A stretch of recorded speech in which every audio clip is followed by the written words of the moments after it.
Selamat siang adik-adik sekalian. Jadi pada kuliah kali ini saya diberi tugas untuk memberikan materi mengenai farmakologi dasar obat-obat pada sistem muskuloskeletal. Pada kuliah ini terdapat beberapa golongan obat. Beberapa mungkin sudah kalian pernah pelajari di blog-blog sebelumnya, seperti misalkan blog BPPJATRI, blog Basic Principle of Pathology Process dan Hand Therapy. Kemudian ada beberapa obat yang memang baru kalian pelajari di sini. Obat-obatnya digolongkan berdasarkan kondisi patologis yang sering terjadi pada sistem muskuloskeletal.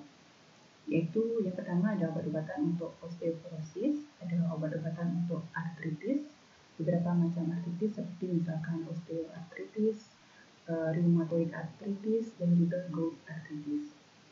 Obat-obatan untuk sistemik lupus erythematosus, dan juga obat-obatan untuk infeksi muskuloskeletal.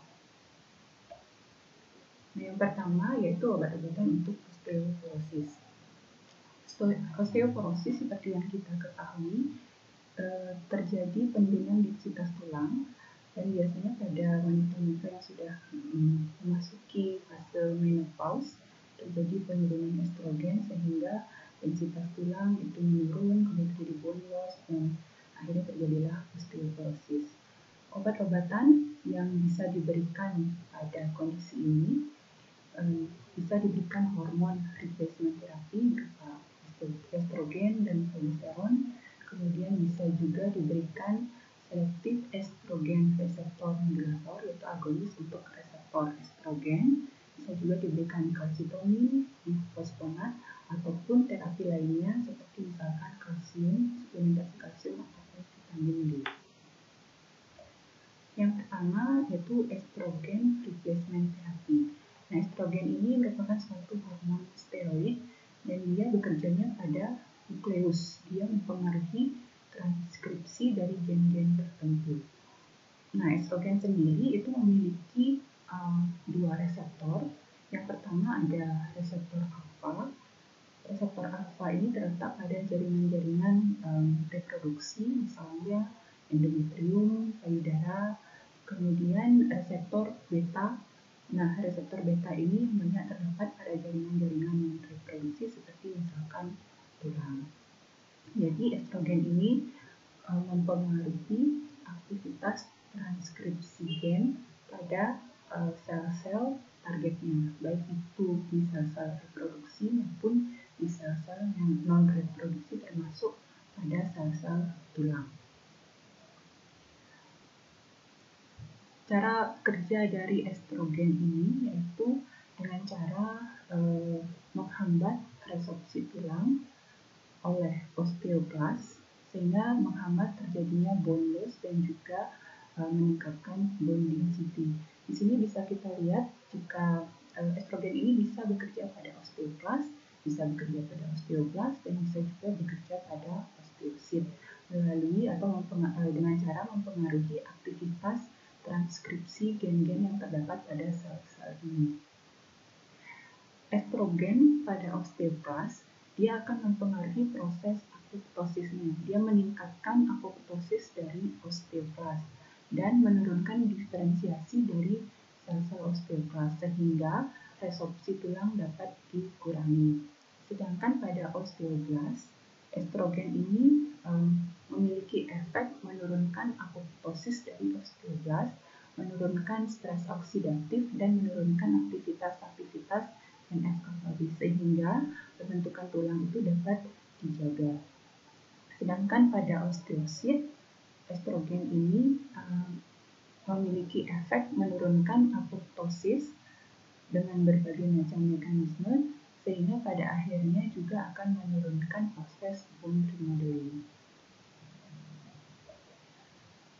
Estrogen ini bersifat mudah diabsorpsi, baik melalui kulit, membran mukosa, ataupun saluran gastrointestinal. Sehingga sediaannya pun menyesuaikan, ya bisa tersedia dalam bentuk oral, bisa juga dalam bentuk injeksi, ataupun bisa melalui transdermal. Namun sediaan yang paling sering diresepkan adalah sediaan oral. Kenapa? Ya karena memang Persediaan ini yang paling simpel digunakan oleh pasien dan paling nyaman biasanya digunakan oleh pasien. Dan penggunaan biasanya pada kasus-kasus osteoporosis post-menopause. Selain efek untuk mengurangi osteoporosis, estrogen replacement therapy ini juga memiliki efek penurunan low density lipoprotein. Jadi kadar LDL atau lemak jahat dalam darahnya itu ditekan atau dikurangi, namun lemak baiknya yaitu high density lipoproteinnya atau HDL-nya ditingkatkan, sehingga ini akan menurunkan kejadian infark miokard ataupun kejadian-kejadian penyakit kardiovaskuler. Nah, pada pemberian estrogen replacement therapy ini perlu dipertimbangkan untuk memberikan progesteron karena ini bertujuan untuk mengurangi risiko terjadinya kanker endometrium. Penggunaan progesteron secara berkelanjutan itu dapat menghambat proliferasi dari endometrium dan mengurangi risiko kanker endometrium. Namun efek lain yang mungkin muncul yaitu efek perdarahan. Sama seperti estrogen, progesteron juga dapat diberikan secara oral, transdermal maupun melalui injeksi. Selanjutnya ada selektif estrogen reseptor modulator. Nah, selektif estrogen reseptor modulator ini dia bersifat agonis terhadap reseptor beta, yaitu reseptor estrogen yang terdapat pada jaringan-jaringan non-reproduksi seperti misalkan tulang. Namun dia bersifat competitive inhibitor terhadap reseptor alfa yang terdapat pada jaringan reproduksi. Salah satu contoh obatnya yaitu tamoxifen. Sebenarnya tamoxifen ini merupakan anti kanker yang dia digunakan untuk mencegah kekambuhan terjadinya kanker payudara.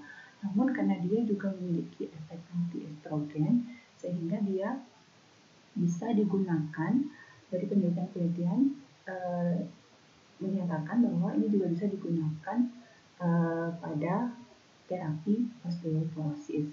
Hanya saja beberapa penelitian menyimpulkan bahwa tamoxifen ini bisa meningkatkan insiden terjadinya kanker endometrium. Obat dari generasi yang lebih baru ini sama-sama selektif estrogen reseptor modulator, namun yang lebih baru yaitu raloxifene. Dia juga memiliki efek yang sama dengan tamoxifen, yaitu dia dapat meningkatkan densitas tulang, dia dapat mengurangi insiden terjadinya fraktur akibat osteoporosis, dan dia juga mengurangi insiden kanker payudara karena bersifat anti estrogen. Kelebihannya adalah dia tidak meningkatkan insiden terjadinya kanker endometrium, sehingga bersifat lebih bagus ketimbang tamoxifen. Beberapa efek samping yang muncul dengan penggunaan selektif estrogen reseptor modulator ini, salah satunya yaitu peningkatan terjadinya tromboembolisme, dan yang lainnya bisa terjadi hot flash atau kram pada kaki dan efek samping lainnya. Obat lainnya yang juga bisa digunakan pada osteoporosis yaitu bifosfonat. Bifosfonat ini memiliki afinitas yang tinggi terhadap kalsium, sehingga ini dapat menghambat terjadinya resorpsi tulang, sehingga menghambat osteoporosis. Karena dia memiliki afinitas yang tinggi terhadap kalsium, maka sebaiknya hindari pemberian bifosfonat ini bersamaan dengan produk-produk yang mengandung kalsium seperti misalkan susu ataupun makanan-makanan lainnya yang mengandung kalsium, atau hindari pemberiannya bersamaan dengan suplementasi kalsium, karena hal ini dapat menghambat penyerapan bifosfonat hingga 90%, cukup tinggi. Nah, bifosfonat ini tersedia dalam bentuk oral, jadi dia bisa dalam bentuk epidronat, clodronat, tilidronat, pamidronat, alendronat, dan crisedronat. Masing-masing obat ini memiliki potensi yang berbeda-beda. Yang paling kecil yaitu epidronat, sedangkan potensi yang terbesar itu dimiliki oleh crisedronat. Efek samping yang mungkin muncul yaitu umumnya adalah efek samping pada sistem gastrointestinal, misalkan rasa terbakar pada ulu hati, kemudian ada mual atau mungkin nyeri pada abdominal. Bisphosphonates ini dia bersifat slow release sehingga perlu perhatian khusus jika memang diberikan pada pasien-pasien yang berusia muda, karena ada kemungkinan terjadi efek kumulatif hingga 10-20 tahun ke depan. Yang berikutnya ada kalsitonin. Kalsitonin ini juga bisa digunakan untuk terapi osteoporosis, karena kalsitonin ini dia menghambat osteoklas sehingga memperlambat terjadinya bone loss. Reseptor kalsitonin pada osteoklas ini dia memiliki homologi dengan reseptor paratiroid hormon yang terdapat pada osteoblas, sehingga sebenarnya dia juga selain pada osteoklas, kalsitonin ini juga memiliki efek pada osteoblas. Hanya saja memang mekanismenya belum jelas diketahui oleh para peneliti. Untuk reseptor kalsitonin ini yang terdapat pada osteoklas, jika kalsitonin menempel pada reseptornya pada osteoklas, selanjutnya dia akan mengaktifkan CAMP intraseluler sehingga terjadi efek penghambatan resorpsi tulang oleh osteoklas. Kalsitonin oral dikatakan tidak efektif karena memang dia mudah rusak oleh aminopeptidase dan protease yang berada di saluran gastrointestinal. Nah, yang lebih baik adalah kalsitonin parenteral, dia diabsorpsi dengan baik, namun karena memang rute pemberiannya kurang nyaman, sehingga penggunaannya juga lebih terbatas. Ada juga sediaan kalsitonin dalam bentuk intranasal. Nah, sediaan ini lebih banyak digunakan walaupun memang absorpsinya tidak terlalu bagus dan konsentrasi puncak di plasmanya juga rendah.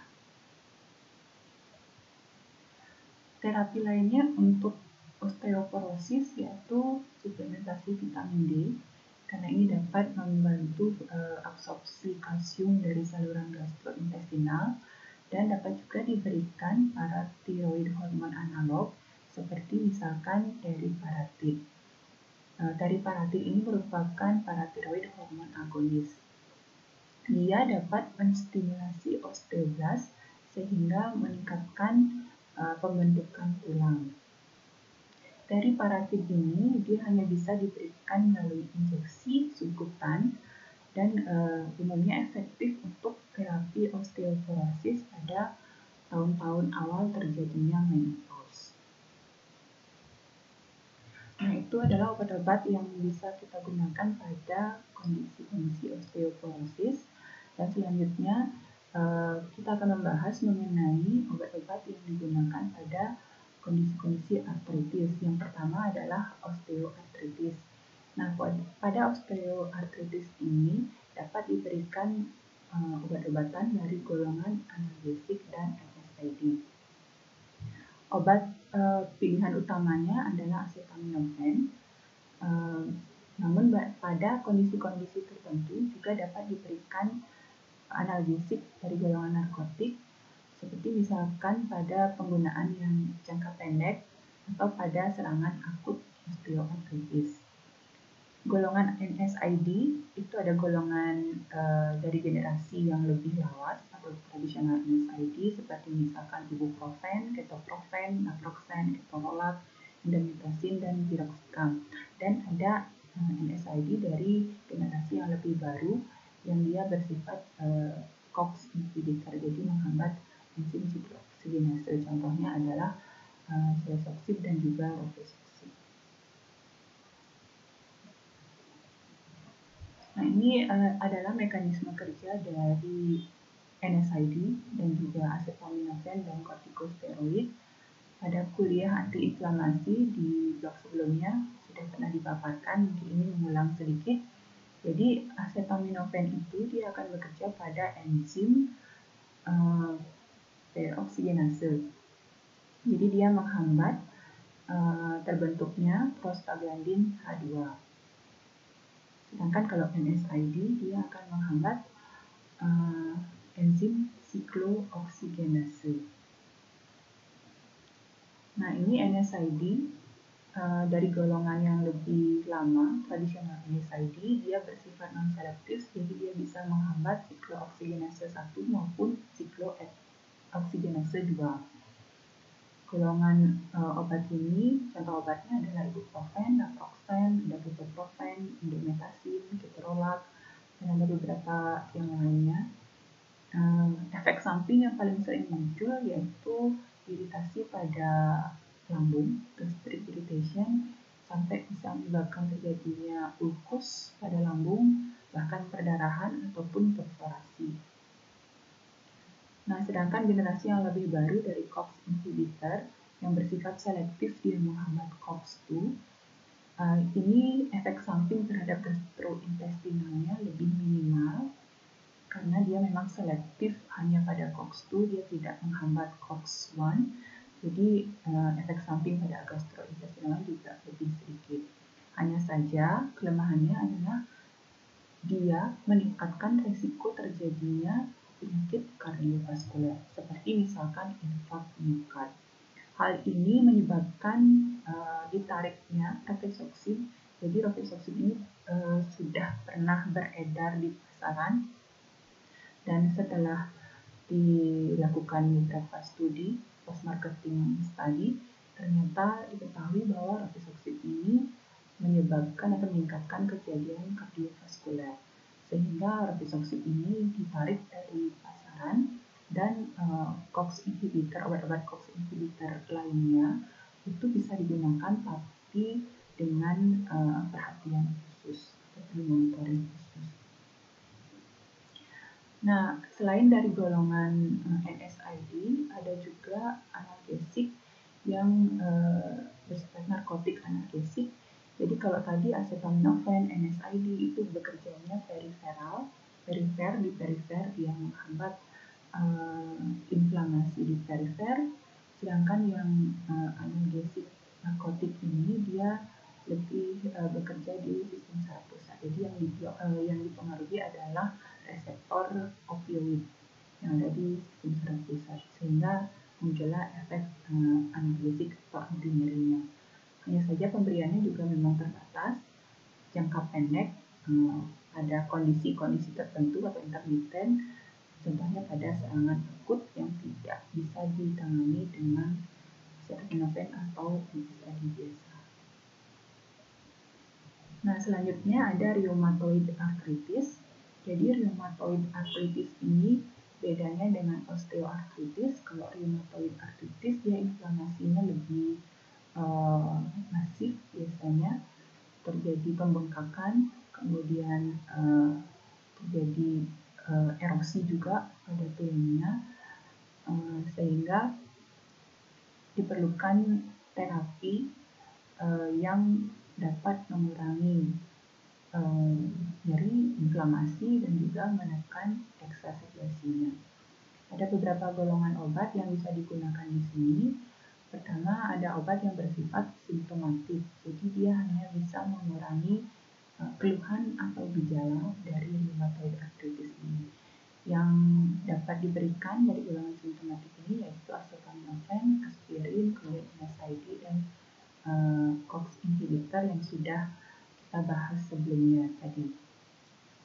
Dan untuk menekan terjadinya eksaserbasi akut, biasanya diberikan glukokortikoid, dan ada golongan yang lebih baru lagi yang disebut dengan disease modifying anti-rheumatic drugs atau DMARDs, di mana obat ini lebih berfungsi untuk menghambat terjadinya progresivitas penyakit atau progresivitas rheumatoid arthritis ini. Yang termasuk golongan DMARDs ini ada banyak, misalkan seperti anti-malaria, kemudian methotrexate, ada gold salt, dan ada penisilamin, sulfasalazin, azathioprine, cyclosporin, leflunomid, etanercept, dan juga infliximab. Jadi ada banyak obat yang bisa digolongkan sebagai DMARDs karena dia memang punya efek antiinflamasi dan menghambat progresivitas dari penyakit. rheumatoid arthritis ini. Nah, aspirin, jadi aspirin ini sebenarnya mirip dengan NSAID, dia juga bekerja pada siklooksigenase, hanya saja bedanya aspirin ini dia menghambat siklooksigenase secara irreversibel. Sedangkan kalau NSAID kan dia menghambat siklooksigenase secara irreversibel. Nah, untuk sediaannya dia ada enteric coated aspirin, jadi salut-salut gitu, dan ada yang sustain release aspirin. Nah, untuk DMARDs secara umum dia bekerja dengan menghambat proses inflamasi dan menghambat progresivitas penyakit dengan menghambat faktor-faktor inflamasi, sitokin yang berperan pada proses inflamasi atau progresivitas penyakit itu sendiri. Nah, ini contoh obatnya pertama yaitu methotrexate. Dia first choice DMARDs dan diberikan dengan dosis 7,5 mg hanya sekali seminggu. Methotrexate ini sebenarnya adalah antineoplastik atau anti kanker yang kalau dalam dosis normalnya sebagai antineoplastik dia diberikan 30 mg sehari. Namun untuk DMARDs, untuk rheumatoid arthritis, dia diberikan dalam dosis yang rendah. Bisa dalam rentangan 5-20 mg dan ataupun biasanya 7,5 mg cukup diberikan 1 kali seminggu. Efek samping yang sering muncul biasanya iritasi pada lambung, bisa menyebabkan stomatitis, bisa juga terjadi pansitopenia karena penekanan pada sumsum tulang, bisa menyebabkan toksisitas pada liver, bisa juga terjadi hipersensitivitas dalam bentuk interstisial pneumonitis. Nah, yang perlu diperhatikan adalah methotrexate ini juga bersifat teratogenik. Jadi hati-hati pemberian methotrexate pada ibu-ibu yang sedang hamil atau mengandung, karena dia dapat menimbulkan kecacatan pada bayi yang akan dilahirkan. Methotrexate ini memiliki interaksi dengan beberapa obat, contohnya dia memiliki interaksi dengan ampicillin dan juga probenecid. Sehingga hal ini jika tidak dilakukan penyesuaian dosis dapat mengakibatkan terjadinya toksisitas.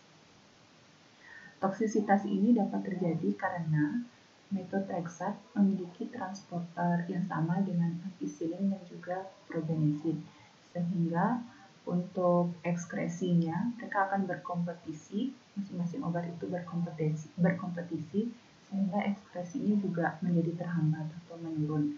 Hal ini yang dapat memicu terjadinya toksisitas dengan pada pemberian bersamaan. Misalkan methotrexate dengan ampicillin atau methotrexate dengan probenecid. Nah, itu perlu diperhatikan karena dapat terjadi interaksi obat yang dapat memicu terjadinya toksisitas. Sulfasalazine ini juga salah satu DMARD yang sering digunakan di UK. Sulfasalazine ini merupakan suatu kombinasi. Dia kombinasi antara 5 amino salicylic acid yang berikatan kovalen dengan sulfapiridin. Jadi bentuk aktifnya itu adalah sulfapiridin sebenarnya. Nah, absorpsi dari sulfasalazine ini dengan pemberian oral itu sebenarnya sangat rendah. Jadi, namun di saluran cerna sulfasalazine ini akan dipecah menjadi komponen aktifnya. Jadi sulfasalazine yang merupakan kombinasi antara aminosalicilic acid dan sulfapiridin di dalam kolon, dia akan dipecah oleh bakteri-bakteri yang ada di kolon menjadi komponen aktifnya yaitu sulfapiridin. Nah, sulfapiridin inilah yang akan diabsorpsi menuju sistemik. Nah, bagaimana cara kerjanya? Yaitu dia mengurangi aktivitas NK cell atau natural killer cell dan mempengaruhi fungsi-fungsi sel limfosit lainnya sehingga proses inflamasi itu dapat ditekan. Ekskresinya adalah melalui ginjal dan efek samping yang paling sering muncul yaitu berupa rash dengan insiden sekitar 20-40%. Efek samping lainnya berupa mual, bisa demam, bisa juga atrofia. Di USA yang umum digunakan sebagai DMARD ini juga adalah gold salts. Jadi gold salts ini dia sediaannya ada dalam bentuk oral ataupun parenteral. Dalam bentuk oral yaitu aurenovin, namun dikatakan kurang efektif jika dibandingkan dengan yang sediaan injeksi. Sediaan yang parenteral yaitu gold sodium thiomalate dan juga aurethioglucose, dan ini biasanya diberikan secara intramuskuler. Cara kerjanya, jadi gold ini dia akan ditangkap oleh sel-sel retikuloendotelial, dan setelah itu dia akan menghambat fungsi-fungsi dari makrofag dan menghambat aktivitas sitokin yang berperan dalam proses inflamasi. Ada juga mekanisme lainnya, yaitu berupa penghambatan sintesis prostaglandin. Dia juga dapat mempengaruhi aktivasi komplement, mengikat kolagen, dan juga menghambat aktivitas dari lisosom. Dan ini masih memerlukan penelitian yang lebih lanjut, masih berupa hipotesis. Efek samping yang mungkin muncul yaitu bisa terjadi dermatitis, bisa terjadi proteinuri, ataupun bisa terjadi penekanan pada sumsum tulang karena dia kan bekerjanya pada sistem retikuloendotelial. Nah, yang berikutnya ada obat-obat dari golongan anti-malaria. Jadi beberapa obat dari golongan anti-malaria seperti misalkan hidroksikloroquine dan chloroquine, dia memiliki efek anti-inflamasi dan sehingga oleh karena itu dia digolongkan sebagai DMARD karena dia juga menghambat progresivitas penyakit rheumatoid arthritis. Nah, efek anti-inflamasinya ini didapat dengan cara mempengaruhi fungsi leukosit. Dia juga menghambat produksi interleukin 1 yang dihasilkan oleh makrofag dan menghambat respon limfoproliferatif. Selain itu dia juga menghambat respon sitotoksik dari sel limfosit T. Sebenarnya efektivitasnya rendah, namun efek toksiknya minimal, sehingga pada kondisi-kondisi tertentu di mana DMARD yang lain tidak dapat digunakan, obat-obat dari golongan anti malaria ini bisa dipertimbangkan sebagai salah satu alternatif terapi untuk rheumatoid arthritis. Berikutnya ada penisilamin. Jadi penisilamin ini biasanya diberikan per oral dan efektivitasnya dikatakan sebanding dengan gold salts yang diberikan secara parenteral atau injeksi tadi. Dan tapi absorpsinya juga sebenarnya cukup bagus melalui pemberian oral, sekitar 40-70%. Namun jika dia diberikan bersamaan dengan makanan, umumnya absorpsinya akan berkurang. Metabolismenya adalah melalui liver, dan dia diekskresikan bisa melalui urin, bisa melalui feses. Penisilamin ini dia bersifat menekan autoantibody terhadap IgM, dan dia juga memiliki beberapa efek lainnya terhadap kompleks imun, sehingga dia akan menekan terjadinya proses inflamasi. Nah, berikutnya ada azathioprine. Jadi azathioprine ini dia juga golongan DMARD dan dia adalah purin analog yang bersifat sitotoksik terhadap sel-sel inflamasi. Azathioprine ini diberikan per oral dan umumnya diberikan selama 3-6 bulan untuk menghasilkan efek klinis yang efektif. Azathioprine ini dapat menimbulkan efek samping berupa liver toxicity, toksik terhadap liver. Dia juga dapat menekan sumsum tulang, bone marrow suppression, sehingga diperlukan suatu monitoring dalam pemberiannya.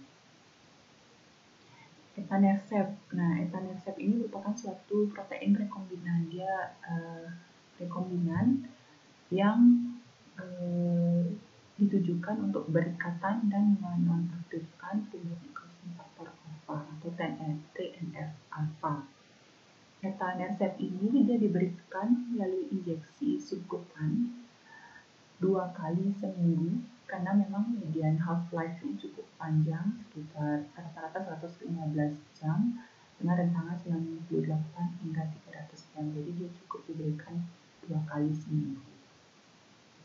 Efek sampingnya umumnya bersifat reaksi lokal di tempat injeksi, bisa berupa eritema, bisa berupa gatal-gatal atau nyeri atau bengkak di daerah tempat terjadinya di daerah tempat diinjeksikan. Ada juga yang melaporkan terjadinya alergi, namun insidennya tidak terlalu tinggi, malah kurang dari 2%, jadi tidak terlalu banyak. Infliximab, dia juga antibodi monoklonal yang juga bekerja pada TNF-alpha, sehingga TNF-alpha ini tidak dapat melakukan fungsinya pada proses inflamasi, sehingga proses inflamasi itu dapat ditekan. Nah, half-life-nya juga cukup panjang, 8-12 hari, dan dia tetap terdeteksi di sirkulasi sampai 50 hari. Oleh karena itu, untuk dosis pemberiannya, dia bisa diberikan setiap 4-8 minggu untuk dosis maintenance-nya. Tapi sebelumnya, di awal pemberian, dia perlu diberikan dosis induksi, dan selanjutnya bisa diberikan dosis maintenance setiap 4-8 minggu. Anamkira, dia juga protein rekombinan, namun dia bersifat atau bekerjanya pada interleukin 1, reseptor interleukin 1. Dia bersifat antagonis terhadap reseptor interleukin 1. Akibatnya terjadi penurunan makrofag dan penurunan limfosit di jaringan sinovial. Rute pemberiannya melalui injeksi subkutan setiap hari, dan dosis maksimalnya adalah 150 mg per hari. Anamkira ini dinyatakan efektif baik sebagai monoterapi maupun kombinasi, jadi itu sama-sama efektif. Sebagai monoterapi dia efektif, kalau dia dikombinasikan dengan methotrexate juga dia sama efektifnya. Efek samping yang sering muncul yaitu reaksi pada tempat terjadinya tempat injeksi. Nah, berikutnya tadi rheumatoid arthritis sudah kita bahas, obat-obat yang dapat diberikan di sana termasuk di MERS. Nah, sekarang pada gout arthritis, obat-obat yang dapat diberikan yaitu NSAID, colchicine, glucocorticoid, ricosurik, dan allopurinol. Nah, untuk gout arthritis ini kan secara patofisiologinya dia terjadi penumpukan kristal asam urat di jaringan sendi, sehingga terjadi inflamasi yang menimbulkan keluhan. Obat-obatannya secara umum dia bekerjanya pada beberapa step dari metabolisme urin, asam urat. Nah, yang pertama ada allopurinol. Allopurinol itu dia bersifat menghambat sintesis asam urat. Nah, selanjutnya ada urikase. Dia enzim, sebenarnya enzim ini tidak dimiliki oleh manusia, namun hanya dimiliki oleh mamalia, yang berfungsi untuk memecah asam urat menjadi komponen yang bersifat lebih larut dalam air sehingga mudah diekspresikan di urin. Walaupun enzim ini tidak ada di manusia, tetapi dibuat obat yang memang menyerupai enzim ini sehingga dapat digunakan pada manusia untuk terapi pada gout arthritis. Nah, selanjutnya adalah probenecid. Probenecid ini dia adalah uricosuric agent. Jadi uricosuric itu adalah obat-obat atau agen-agen yang memang berfungsi untuk meningkatkan ekskresi asam urat melalui urin. Dan yang terakhir adalah obat-obat yang digunakan untuk menekan proses inflamasi saat terjadi inflamasi pada sendi akibat penumpukan asam urat di jaringan sendi.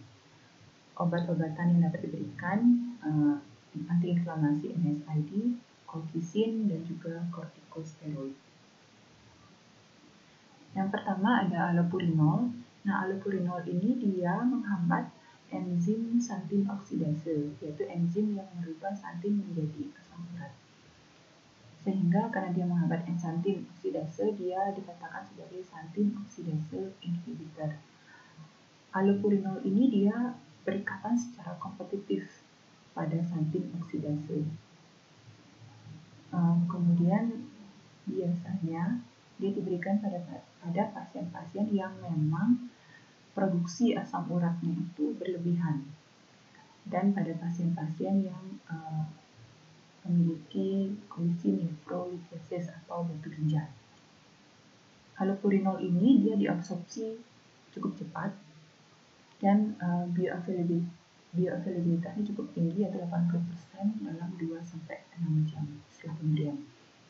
Efek samping yang mungkin muncul yaitu bisa berupa sakit kepala, bisa dispepsia, diare, maupun terjadi pruritus. Bisa juga terjadi hipersensitivitas seperti kombinasi antara demam, ada gagal ginjal, dan yang paling ditakutkan biasanya adalah toxic epidermal necrolysis, karena kondisi ini, toxic epidermal necrolysis ini, dia bersifat fatal sehingga perlu diperhatikan pada pasien-pasien yang memang memiliki hipersensitivitas terhadap allopurinol ini, sehingga penanganannya juga bisa lebih khusus dan lebih tepat. Interaksi obatnya, allopurinol ini dapat berinteraksi dengan obat-obat yang bersifat purin analog, misalnya seperti azathioprine. Dia juga berinteraksi dengan antikoagulan, sehingga diperlukan penyesuaian dosis pada saat pemberian yang bersamaan dengan obat-obat tersebut. Nah, kemudian ada rasburikase. Jadi rasburikase ini dia suatu urikase yang dia bekerja pada enzim urat oksidase. Urat oksidase ini berfungsi memecah asam urat menjadi elemen yang bersifat lebih larut dalam air sehingga gampang diekskresikan di urin. Nah, rasburikase ini dia menyerupai urikase yang ada pada mamalia. Sebenarnya di manusia tidak ada, tapi dibuat suatu obat yang mirip dengan urikase sehingga bisa diberikan pada kondisi pruritus. Obat urikosurik. Jadi urikosurik itu adalah obat-obat yang dapat meningkatkan ekskresi dari asam urat dengan mekanisme menghambat reabsorpsi asam urat di tubulus ginjal. Contoh obat dari golongan ini adalah probenecid dan sulfapurazon. Efek samping yang biasanya terjadi adalah ras atau bisa terjadi gastrointestinal upset atau ketidaknyamanan pada saluran cerna. Untuk urikosurik ini biasanya dipilih pada pasien-pasien dengan kondisi dia tidak memiliki overproduksi asam urat. Jadi kalau dia memang overproduksi asam urat, obat yang lebih cocok diberikan adalah yang xantin oksidase inhibitor, yaitu allopurinol tadi. Nah, si pasien juga seharusnya tidak memiliki batu ginjal, karena jika pasien yang memiliki batu ginjal kemudian diberikan lagi urikosurik, itu akan memperberat ginjalnya sehingga memperburuk kondisi ginjalnya. Nah, urikosurik ini biasanya diberikan pada pasien-pasien yang memang memiliki kontraindikasi terhadap xantin oksidase inhibitor, sehingga alternatifnya ya dapat memberikan urikosurik agent baik probenecid ataupun sulfapurazon. Berikutnya ada colchicine. Jadi colchicine ini juga bisa diberikan pada gout arthritis. Mekanisme kerjanya adalah dia bekerja pada sistem mikrotubuler. Dia merusak struktur tubulin sehingga menghambat kemampuan sel-sel inflamasi untuk bermigrasi ke tempat terjadinya inflamasi. Jadi dia menghambat kemampuan kemotaksis dari sel-sel inflamasi. Selain itu, dia juga menghambat fagositosis dari sel-sel inflamasi sehingga inflamasi dapat ditekan. Nah, efek samping yang paling sering dikeluhkan oleh pasien yaitu efek samping gastrointestinal berupa mual, muntah, diare. Pada beberapa pasien juga terjadi penekanan pada sumsum tulang dan bisa terjadi gagal ginjal. Yang perlu diperhatikan di sini karena kolfisin ini dia bersifat merusak struktur tubulin, sehingga selain migrasi sel atau pergerakan sel, juga dia dapat menghambat mitosis dari sel-sel, sehingga perlu diperhatikan karena kolfisin ini pada kondisi-kondisi pasien yang hamil misalkan, karena dia dapat mempengaruhi kehamilan tersebut dengan menghambat mitosis atau pembelahan sel-selnya. Glukokortikoid juga dapat diberikan pada kondisi gout arthritis dengan pemberian intraartikuler. Contohnya adalah prednison. Nah, untuk prednison ini dia efektif untuk terapi pada 1 atau 2 sendi. Namun jika lebih dari 2 sendi biasanya tidak terlalu efektif karena harus menginjeksi pada sendi-sendi tersebut. Efek intraartikuler glukokortikoid sebenarnya efek sistemiknya lebih sedikit dibandingkan dengan pemberian oral. Namun efek sampingnya bisa terjadi infeksi pada sendi tempat kita injeksi, bisa juga terjadi destruksi kartilago karena injeksi tadi. Nah, mekanisme kerjanya dia menekan proses inflamasi dengan penghambatan makrofag, sehingga proses-proses di bawahnya, proses inflamasi maupun destruksi jaringan itu tidak terjadi. Oke, kemudian pada sistemik lupus eritematosus. Nah, sistemik lupus eritematosus ini merupakan suatu penyakit yang melibatkan banyak organ. Jadi organ yang terkena itu banyak, dan salah satunya adalah pada sendi, jaringan sendi.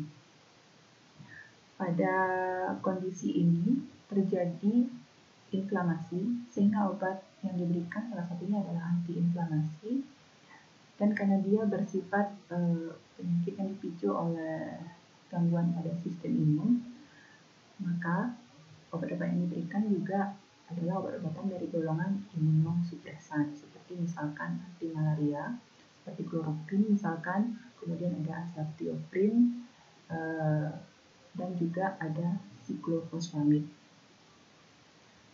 Untuk antiinflamasinya dapat diberikan glukokortikoid, sedangkan untuk efek imunosupresannya dapat diberikan dari golongan anti malaria yang sudah saya sampaikan sebelumnya.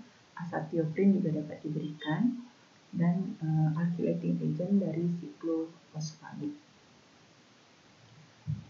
Dan yang terakhir untuk kondisi infeksi muskuloskeletal,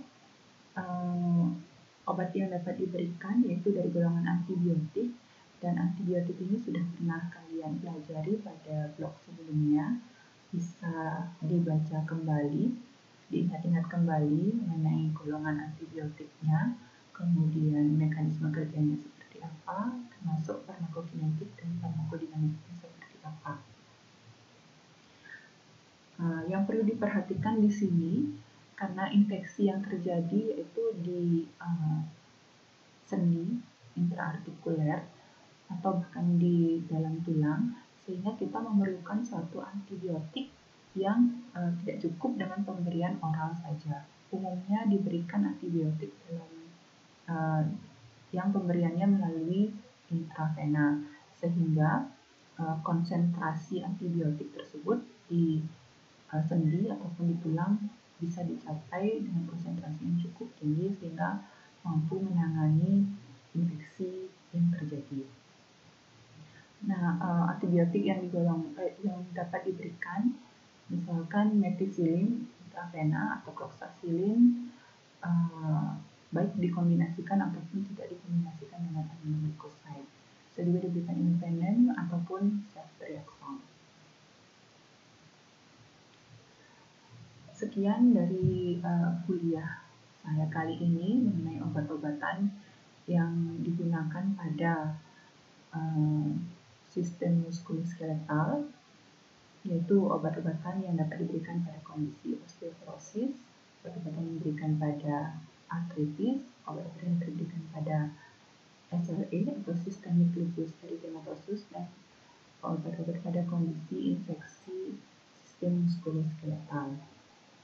Dapat dibaca lagi pada referensi yang sudah tercantum di buku blog, dan jika memang ada hal-hal yang ingin didiskusikan bisa menghubungi saya langsung melalui WA ataupun email, silakan, atau bisa melalui e-learning ataupun melalui tim blog. Sekian kuliah saya kali ini, dan bisa membantu kalian dalam mempelajari farmakologi dasar, farmakokinetik, farmakodinamik, obat-obat yang memang sering digunakan pada sistem